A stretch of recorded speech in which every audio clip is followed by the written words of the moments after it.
Welcome to the Ignite Your Life podcast. Here we interview successful people who are living a life filled with adventure, excitement and fun. Learn where they've been, explore where they are going, see what gets them out of bed in the morning, find out what drives them. We will go through their lowest points and we will look at the opportunities and possibilities that are now presenting to them. Come on a journey of ignition. I'm your host, Leanne Blaney. For more information, go to ignitepodcast.com.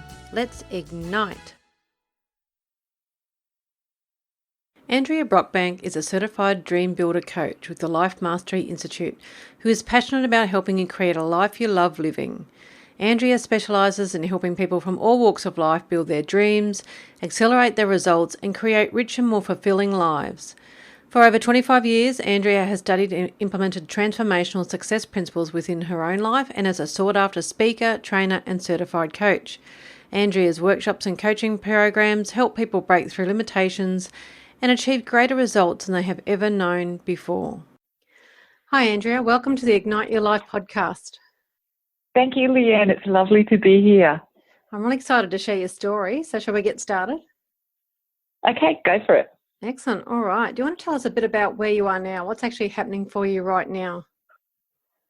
Okay, Leanne, at the moment I'm in a really, really good place. I'm working my own business. I'm actually a dream builder life coach with the Life Mastery Institute, which is really, really exciting. I'm traveling around New South Wales and Queensland where I'm delivering a workshop called the Vision Workshop. And that workshop is 3 keys to accelerate your results. And it's dynamic and fun, and I'm getting to meet lots of different amazing people and sharing wonderful tools that they can use to accelerate the results in their life. So it's really, really good. I also work in working with clients, so coaching clients, and that's been a fantastic part of my life, which I'm really enjoying. And that's probably pretty well me as far as work goes, which I'm just loving. And as far as everything else goes, I'm got a beautiful marriage. I'm married to a wonderful man. I've got 3 beautiful grown-up children of my own and 2 beautiful stepdaughters and a granddaughter. My life is pretty wonderful. I've got lots of freedom in what I'm doing and my health is wonderful. And I just say that at the moment I'm absolutely loving life. Oh, sounds excellent. Very exciting. Do you want to tell us a bit about where you've been? What's your story to get to this point? Yeah, I grew up in a town in South East Queensland called Gympie, just a little town, and I was really blessed in my life. I'm blessed to have beautiful parents and grandparents as well as 4 wonderful sisters. My father was lucky to have 5 girls to bless his life. So my childhood was pretty wonderful, and I had lots of love and lots of adventures. So I was one of the very lucky people in that respect. I left home after finishing year 12 and went to Brisbane and studied nursing. And I worked in nursing for over 30 years. And I pretty well loved it. Like I felt really, really lucky to be able to nurse people, and especially when they were really raw. Like I think nursing opens up opportunities for you to be with people at a time in their life where they're most vulnerable. So I learnt so much about life during those years. I felt discouraged at times, as we all do, but I really, really enjoyed it most of the time. After many, many years of working in that, I felt that I really needed a change. So I'd worked in lots of areas of nursing. I'd worked in the acute hospital. I did lots of emergency nursing in all areas of the hospital, really. And I also went and lived for a couple of years on a remote Aboriginal community in far northwest of South Australia called the Pitjantjatjara Lands. So that was really amazing. I took my young children out there, my young family. I lived and worked in the Torres Strait Island, so on Thursday Island, for 13 months, which I absolutely loved as well. I've worked in schools with young people, which ignited my excitement and passion to be able to write this story for 1,000 Ripple Effects, because during those 7 years when I did that, I did so much work with them and I really got to hear some of the struggles and the heartaches that young people have. So this was a really valued opportunity for me in my life. I also have worked with Save the Children, running a program for young people who are pregnant and parenting. So that was really wonderful. I've run the party program for young people, so prevention of alcohol and risk-related trauma, which was really exciting. I've worked in women's health centres. I've worked for a family program where I supported families at risk as well. So I've had a really colourful, exciting work life, but just realised that I wanted to be able to give more to people and more to life than I felt I was able to do within my nursing practice. And so I had been looking into life coaching for quite a few years, and then I stumbled across Mary Morrissey and the Life Mastery Institute, and she just mirrored all of the things that I love about life and all of the values. And so after looking into her a little bit further, what I decided to do was to quit my job in nursing and take the big leap and study and head over to Los Angeles and do live trainings as well. And I became a life mastery life coach. So that's what I'm doing now, traveling around, like I said to you, doing these workshops and coaching people. And it's really exciting, passionate work for me. I just love it. Yeah, it sounds like it was very colourful and lots of variety there. I love all the different things you're doing. So when you had like a tipping point for change, like when you decided to go from your nursing and branch out and do all this other stuff, like your life coaching, was there a particular point in time where you think, bang, something happened and you had to make the change, or what actually happened then? I suppose as far as it goes, Leanne, for when I left nursing and went to the life mastery, becoming a dream life coach, that was a very slow process. It was like holding a ball under the water that just kept popping up, but I kept pushing it down. But the real change probably came from me about 20 years ago when I first started studying all of the principles that I've been able to apply with my life coaching. And that was on a personal study quest. And that was a big life-changing event for me, because it occurred at a time in my life where I was working in the palliative care area, and I was on a late shift, and I'd been looking after this woman who was very unwell. She was terminally unwell, and she'd been holding on to life for quite a while longer than we expected she would be. And there was only her and her husband, and a beautiful husband would come in every day and sit by her bed. And it was quite traumatic to watch her continue to hold on to life. And I was just wondering what was going on for her, that was the case, that she wasn't letting go. And I was working a night shift, and the nurse manager came in to see me, and at that moment she told me that one of my relatives had been brought into the morgue, and my father-in-law had been really sick at the time, and I presumed that it was him. And she proceeded to tell me that it wasn't. It was my 19-year-old nephew who had been killed in a motorbike accident, a couple of hours earlier. So that was really the tipping point for me. I left work, obviously, and went home. And on the way home, I was so angry. I was angry at the God that I had been brought up with, knowing, and angry that this beautiful lady was continuing to hold on to life, whereas my beautiful nephew had been taken, what I believed to be so early and so traumatically. And I suppose that set me on a quest to learn more about life and what it was all about. And I did lots of studies in Elizabeth Kubler-Ross and her studies of people who were dying, and, Raymond Moody, and read lots of stories of life after life and life after death, and spoke to people who I was nursing and learnt so much from them about their experiences.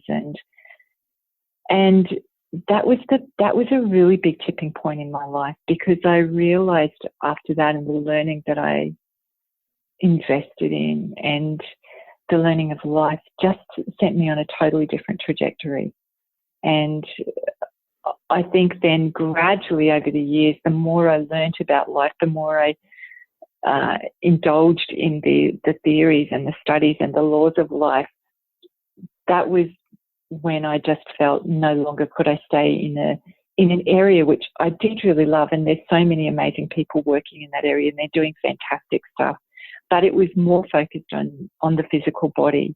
We try so hard in the nursing and the medical industry to be able to focus holistically on people, but we really focus mostly, in my experience, on the body.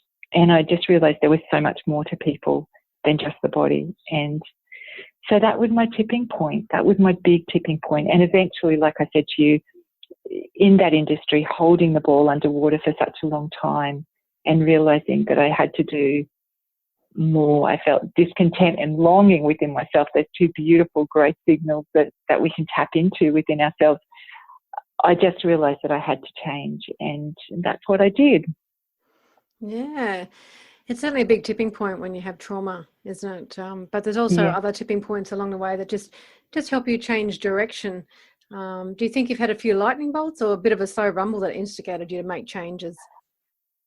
I think it's more a slow rumble. I think definitely like a slow rumble that you just keep pushing aside because you go, this career is a really good career. I've invested a long time in this, and you know, I get really good money for it. It's challenging still for me, but it wasn't, whilst it was challenging and it had good benefits and got good money, it wasn't fulfilling a part of myself that I needed to have fulfilled.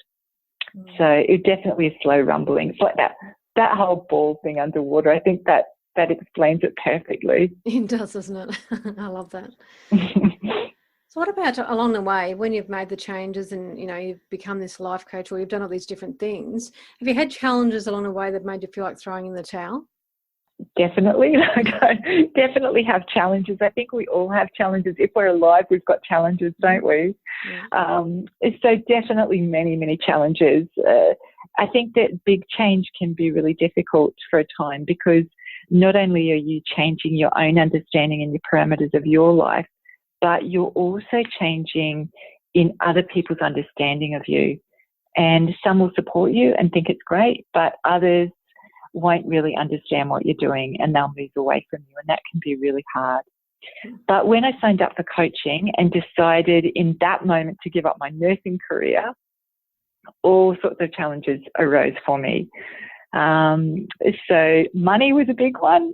I think that they say that change never comes when it's convenient for you, and that certainly was the case for me. It was all these things started happening. I had to go to, after I'd been studying and doing the study for a while, I had to go to the United States to be able to do the live training as well. And my passport had expired. I was in a different state. I didn't have all of the documents that I needed.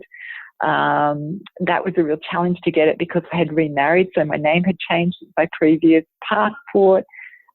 Fears, lots and lots of fears arose. I think as they always do as we're changing our lives, it's really normal to expect that you'll have lots of fears come up. And in the middle of the night, that seems to be even worse, like all those little voices that come up. Lots of sleepless nights, fear of the unknown, fear of letting go what I had known for so many years.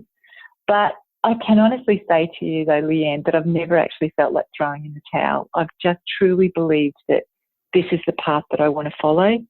And I am so supported by a beautiful team in the Life Mastery Institute as well that makes it much easier for me to continue and doing what I'm doing. And I'm learning and have learned many tools that I can use to keep moving forward, even though I face those fears and face those challenges. So just baby steps. It's not always huge leaps. And I think that's what change is about. It can just be baby steps. And enough baby steps will even get you out Mount Everest if you need to. So it's just about progression and not perfection. And that's what I've continued to strive towards. Yeah, that's fantastic because it really is something that I like to talk about too with people. It's just, you know, that one little step. Just take one little step because the fear will never go away if you just stay stuck. And not that fear that necessarily goes away. It's just how you can handle more and you become more resilient and you can take on more challenges. It's just taking that one little step at a time. Yes, absolutely. There was a book I read many years ago, and you probably know it as well. It was from Susan Jeffers, and it was Feel the Fear and Do It Anyway. Yes. And I can't remember much about what was in the book, but the title comes to me all the time, and I just think, okay, I've got to feel that fear and I'm going to do it anyway. So just taking that step through that. And they say on the other side of your comfort zone, that's where the magic happens. So it's just believing and trusting in that. And that's certainly been my experience. Yeah, that's definitely what I believe in. That's what kept me going. Yeah, when I first started, that was the first book I read, and that made me get going. Just take that first step. So Yes. I loved it. Yes. All right, well, talking about putting one foot in front of the other, what keeps you going? Do you have a big vision? I do have a big vision. That's the work that I do, is helping people create their visions and their dreams in life, and then giving them tools to work towards that. But for me, what keeps me going and keeps me putting one foot in front of the other is totally believing in what I do. So knowing in my heart that these principles really do make a difference to my life and to other people's lives, and wanting success, like wanting success for myself, but wanting success for others. Like that's such an intricate part of this for me. And wanting others to know that they can have a life that's amazing on all levels. But we don't have to settle for mediocre. We can live magnificent lives. And seeing and experiencing the fruit, as my husband would call it, in people's lives and in my own life. And every day talking to my clients, and when they tell me of the successes and the transformations that they have in their lives, it just lights my heart on fire. Like I get so excited, and it really wants me to be able to just do more and more and more of this work. So it's really exciting. But I think the belief in what you do really helps you to put that foot in front of the other.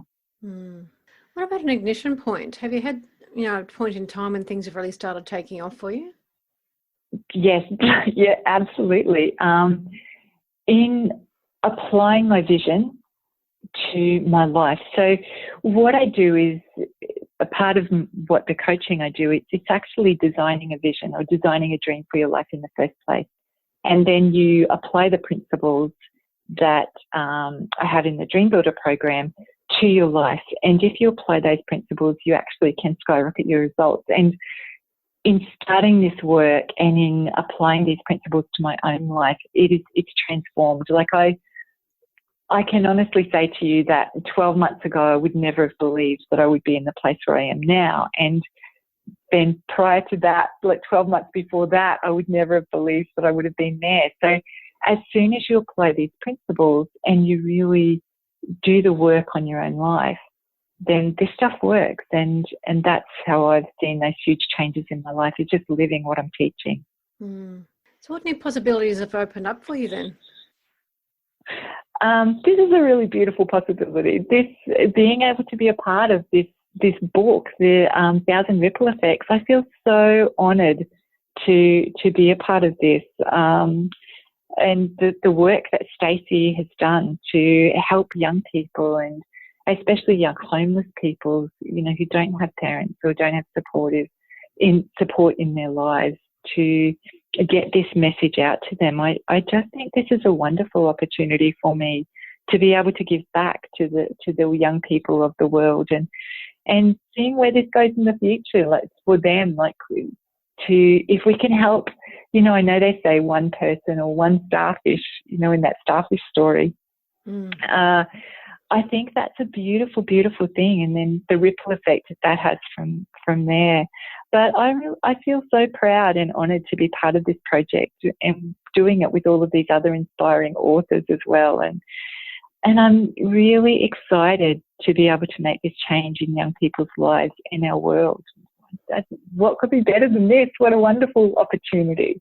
Oh, it definitely is, isn't it? I love the project, and I can't believe that Stacey has, brought together the most amazing people and getting such amazing messages in the chapters that they're writing for the book. So I'm looking forward to it. I can't wait till it comes out. Yeah, I can't agree more. And then what she has planned for the profits of the book as well, like to be able to continue to help people in so many ways with sustainable living. Her ideas are magnificent. I really feel very, very privileged to be a part of this. Yeah. So talking about exciting things, what else exciting in the future are you looking forward to? Continuing this work, building it. I've got lots of plans for how I'd like to take this out to different organisations. I'm just doing some work at the moment to be able to take this into schools so that I can work with young people. I have a passion of working with Aboriginal and Torres Strait Islander communities as well, and that's been in my background, and I would love to be able to take this to the communities and just be able to work closer with them. I think that those are some things that I'm really, really looking forward to, being able to touch people's lives, seeing the results that they have and watching others transform their lives. It's really exciting stuff, really exciting. Yeah, definitely sounds exciting. All right, let's have a change in pace and do the speed round. Okay. Here we go. What's your favourite book? Louise Hay, You Can Heal Your Life. I like the colourful version one. Yes. You know, all those beautiful pictures. Yeah, I love that. Yeah, for sure. Who's a mentor figure that's helped you the most?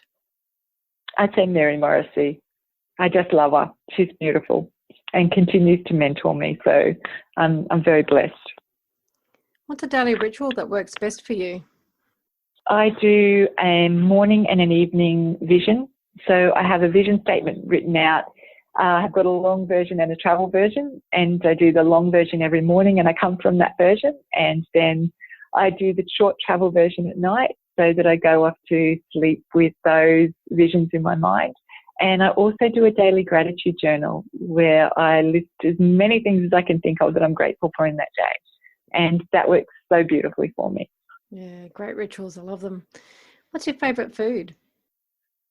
I love food. Leanne, I just love food. Lots of different foods, but probably gelato. I love gelato. Oh. Just delicious. Yep. Have you had it in Italy? I have not been to Italy. I've been to lots of places, but not Italy. And I'm going there and I'm going to have the gelato for sure. Yeah, that's on my bucket list. Do you like the country or the city?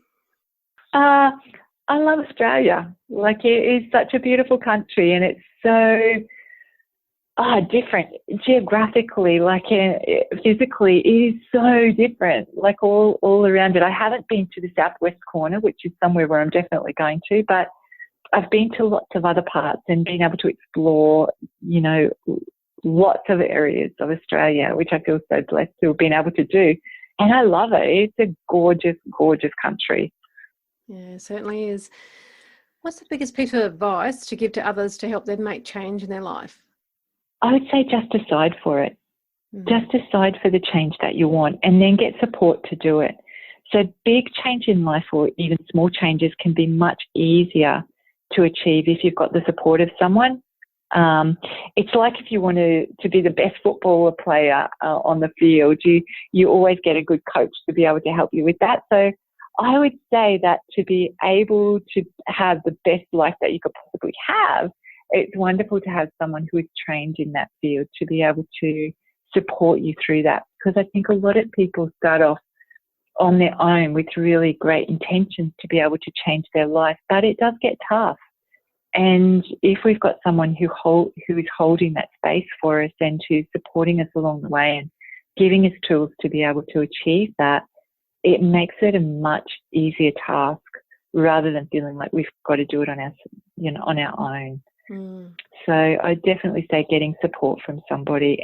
But first of all, it's a bit like that Henry David Thoreau said when he did that famous quote, if you move confidently in the direction of your dreams and live the life you're imagining, you will meet with a success unexpected in common hours. And I suppose you have to have your dream first that you can go in the direction of. So having your dream, deciding for your dream and moving in the direction of that regardless of the fears and the obstacles that may come up for you.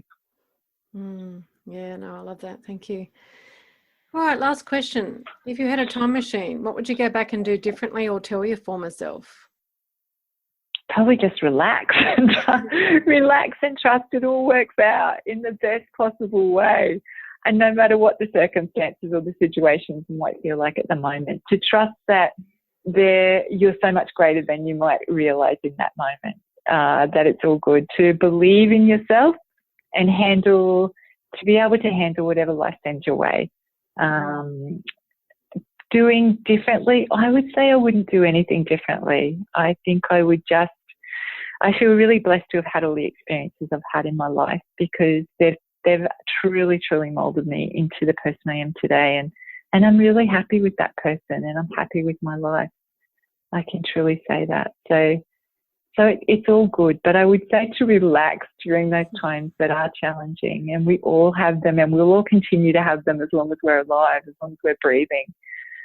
If you trust it will all work out in the best possible way, it will. Yeah, that's so true. Well, thank you so much for your valuable time today, Andrea, and sharing your story. I really appreciate it. Would you like to give us the best place to contact you, and we'll end it there? Leanne, thank you so much for your time. I really appreciate this. Yes, I would love to be able to give a place for people to contact me. So my email address is andreabrockbank@dreambuildercoach.com. So AndreaBrockbank @dreambuildercoach, all one word, .com. Or my phone number is 0408 014577.